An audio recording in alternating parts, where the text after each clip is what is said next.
dream of serving a mission, to teach the Lord gospel and share glad tidings.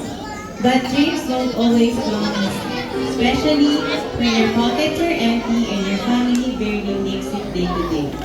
At a young age, there was a spark within him, a desire to serve on a mission. But of course, things don't always go so easily.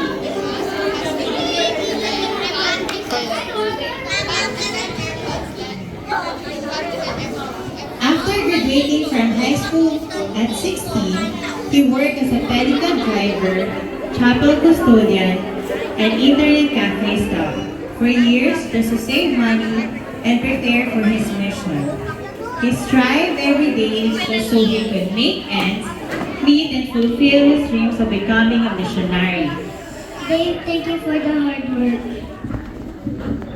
Then one day, Dave faced a very heavy struggle, a test of faith that would prove his willingness to serve the Lord.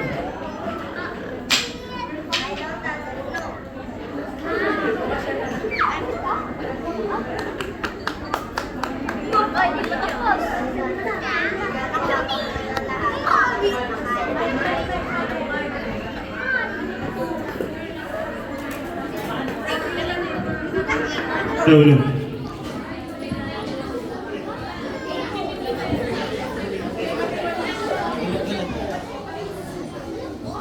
I don't understand. Ginagawa ko naman ang lahat para may makain kami. Pagod na ako! Dave was being tested. He had doubts about whether or not he should go on a mission. He sought a better life for himself and his family. He went home that day from work and he decided he will go to church tomorrow. Maybe he can find answers there.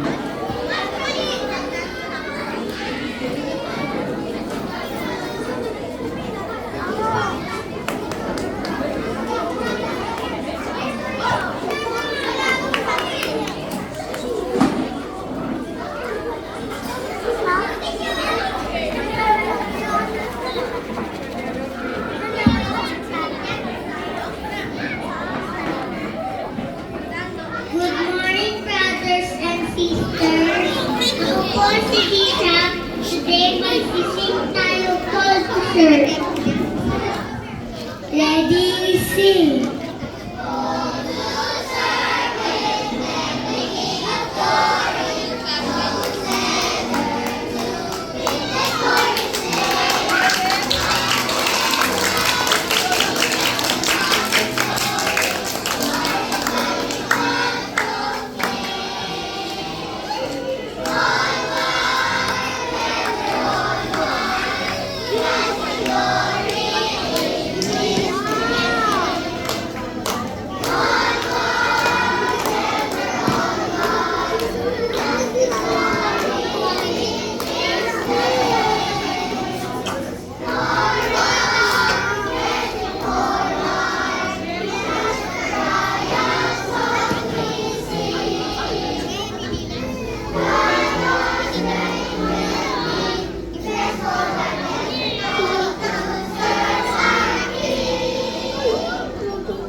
Dave went to church carrying a heavy full of questions that kept bothering him, questions he couldn't answer. But the Lord has a way of reminding us that He is present in our lives, and if we seek Him, our answers will be answered. Dave looked up nung nalaman niya na ang paboritong hymn niya was the opening hymn. And from there, he knows that the Lord was listening to his prayer. As the hymn was being played, Dave knew from there, the Lord wants him to serve on a mission. Dave went home that day with his questions answered and burning desire to learn more. I will go on a mission.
After that, Dave set his past goal aside and focused on fulfilling his first goal. He had planned ever since he was a child to teach, convert, and serve the Lord's people.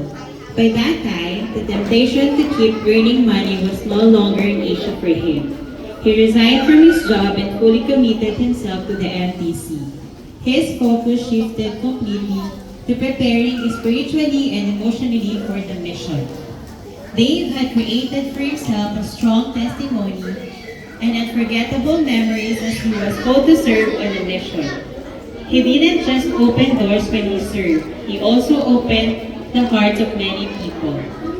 Dave built his testimony stronger and inspired so many young hearts also to do the same. Dave still faced rejections, temptations, and trials, but with a consistent prayer, gospel studying, nothing could waver Dave's faith and testimony of the Lord.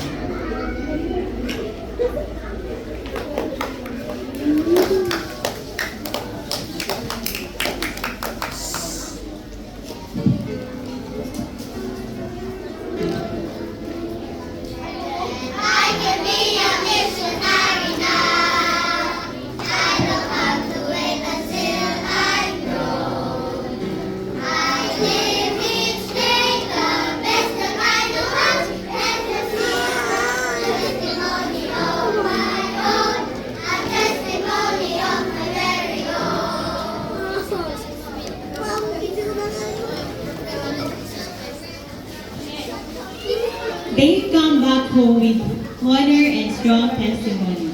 He continues to teach and inspire others. His duty in serving the Lord did not end when he came home. And so, he continuously gave his word to others and bears his testimony for others to hear.